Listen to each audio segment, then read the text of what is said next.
Continuing our CA Hoops Summer School series today, presented by Hercules Tire with the head coach of the Elon Phoenix, Charlotte Smith. Coach, first of all, thank you so much for taking the time to join us today. How are you doing and your family and those close to you in regards to the pandemic? How have you all dealt with it? I'm doing great, and my family's awesome. We all are, trying to stay positive and upbeat and just taking it one day at a time. Coach, on the brighter side, kind of to this pandemic, obviously you're doing things that maybe on the off season you don't do as much of it on a normal circumstances. The coaching world is a grind. You're often on the road recruiting during that time, but everyone had to kind of hit the pause button a little bit. What did you get to do that maybe you normally don't get to do during the off season? Well, I had an opportunity to do a lot. I am a busybody. I don't like to be still. I like to be active and always doing things. And so it afforded me the opportunity to tap into some things that I like to do in terms of music and writing. So I've kept myself really busy working in my studio on music. I've been working on my second book, When Athletes Pray, a devotional for athletes. I actually did a women's conference online called She Shed. I know you've heard the quote, like, you burned down my she shed. So I did a women's conference called She Shed, where it's going from shame, hurt, excuses, and disappointment to saved, healed, empowered, and delivered. So, I love to inspire people, to motivate people. So it's given me an opportunity to tap into some different arenas that I necessarily wouldn't have time for. That sounds great, Coach. Look forward to seeing a lot of that coming out here in the future. Coach, how about some of the challenges and obstacles you've had to face during this COVID-19 period? Well, I think the biggest challenge is, not having that level of intimacy that you have in terms of human interaction. There's a lot that you can tell from a person when you're actually able to be in their presence, when you're able to look at them eye to eye, to say, how are you doing? And, sometimes when you're saying, how are you doing? And you're looking at that person, they may say they're doing fine, but you can pick up a different energy when you have that one-on-one human interaction. So just the distancing, that's been the challenge. And so we've tried our best to create that level of intimacy through forums such as Zoom, WebEx, and all of those things. And Coach, talking about getting that, up close and personal, one-on-one action. Obviously, everyone is starting to slowly acclimate a plan together. Have you seen your student athletes yet? And if so, what have those workouts been like? If you haven't, what are the plans that you are putting together moving forward? Because obviously, everyone's, it's a fluid situation, and everyone seems to, have a pretty similar plan, but a little different at the same time. Right.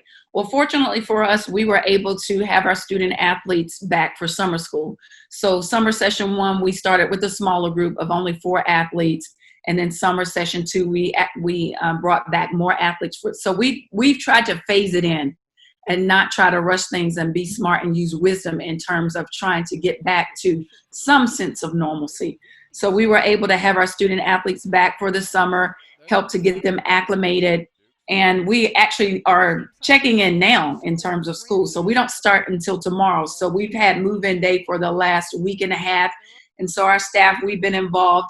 Check-in is here at the Shar Center on the outside. So we've been checking in all of our students here at Elon. And so we've had the opportunity to check in even our own athletes in the check-in process. So we're starting to get back to school, trying to get acclimated. Once again, it will be a gradual process of getting back into sports. We won't start with everybody back, for the workouts. We'll start in small groups and try to phase things in and hope for the best in this upcoming season. Speaking of this upcoming season, Coach, how will this team look a little different from last year? Who are some of the top returners coming back that you'll be looking to for leadership and guidance for this season? And also maybe some players that us in the CA and fans around haven't seen yet, or haven't played a key role that will be looking to play a key role this year. Right. Well, for our roster, we don't have any incoming freshmen this year.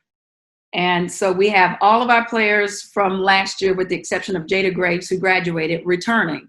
So the thing about our roster is we'll have a lot more experience. The last 2 seasons, we've struggled in terms of youth and trying to get them acclimated to the pace of the game, the level of play.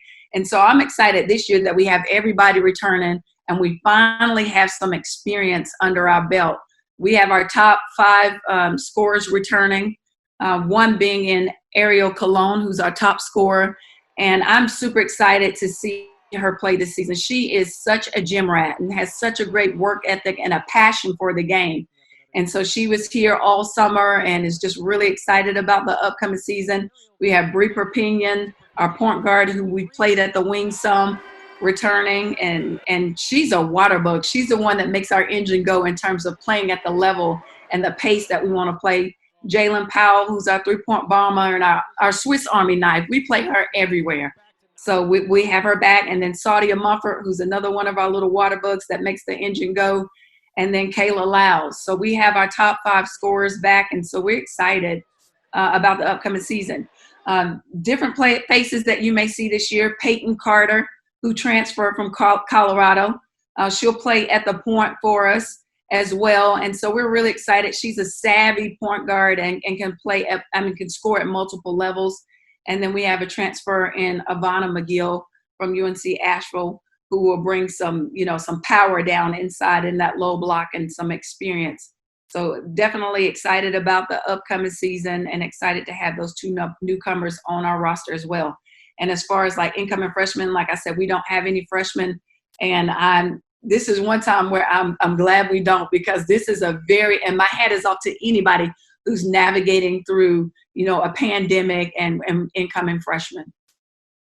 Very, very key indeed. Yes, Coach. And you, especially since you've had one of the youngest rosters the last couple of years, not seen any incoming freshmen, might be a little bit of breath of fresh air for you. So, but in regards to all your veterans returning, obviously it'll be a different team this year and also be a different CAA as you look across the conference. A lot of players, graduating last year. When you take a look at the CAA landscape, how much has it changed as you get ready to play that competition this upcoming year, and plus, also having another opportunity to host a tournament? Right. Well, we lost some incredible players to graduation this past season, but I feel like our coaches do an incredible job of reloading, and when you think about like the James Madisons and Drexels and Northeastern and William and Mary, they've done a really good job of what I call of reloading. James Madison has an awesome roster. They brought in, some transfers that will be able to help them be impactful right away. Drexel, they have key players coming back, and they're always tough. It'll be hard to replace Bailey Greenberg. I enjoy it. I hated playing against her, but enjoyed watching her play because she was incredible and just, such a passionate player. But they have Washington coming back and Nihil, so 2 very strong guards that'll be able to lead that team. And then William and Mary, I tell you, when you mention William and Mary, all you have to say is Hodgins. She's an incredible player, and she, has done so much for our league in terms of what she brings to the table as a player. And Townsend, they have Jeter coming back, and she's tough. I enjoy watching her play. So we still have some tremendous players in our league. And once again, I think it will be one of those things where it's competitive top to bottom, and I'm looking forward to the upcoming season. So are we, Coach. We can't wait to see hopefully everyone out there sooner rather than later. And Coach, also addressing another off-season headline with the social injustice movement and Black Lives Matter. What have you and your team, the conversation's been like regarding that issue? Yeah, well, we've had, Zoom conversations in regards to social justice. And then I've done some individual conversations. And that's where I've taken my approach, because I think sometimes we can do so many things corporately that you miss some things when you do a lot more one-on-one. And so I've done a lot of one-on-one calls just to check in to see, first of all, how are you doing? Before, you thrust anybody out there and say that you have to be the face of social justice. I think the most important thing is to make sure, number one, that they're okay. The second thing is to make sure that they're educated, because when you think about like American history and what you're taught in the classroom, a lot of African American history or Black history is left out. And so unless you've done like your own research and your own homework, The only thing that you learn is that, there was slavery, and slavery came to an end, the end, and that's it. So I've just really encouraged them to try to do your homework, research, and understand the climate of social justice. And above all things, you have to get understanding. So I've taken the responsibility to try to educate myself more, and the things that I'm educating myself on, making sure that I pass that along to them as well. And, we've done some marches, and we've done a forum here at Elon where we've had the mayor of Elon, the chief of police, where we had an opportunity for student athletes to put their voice in the room and to voice their concerns. And so I think the biggest piece is just finding, each individual person's lane and what they feel comfortable in doing. Well, Coach, thank you so much for sharing your thoughts and your conversations you and your team have had. Thank you for taking time out today to talk about your summer and your team as you get ready for an upcoming season. And stay healthy, stay safe to you and your family and your team. And hopefully we see the Phoenix out on the court fairly soon. Thank you. Have a great day. Thanks, Bobby.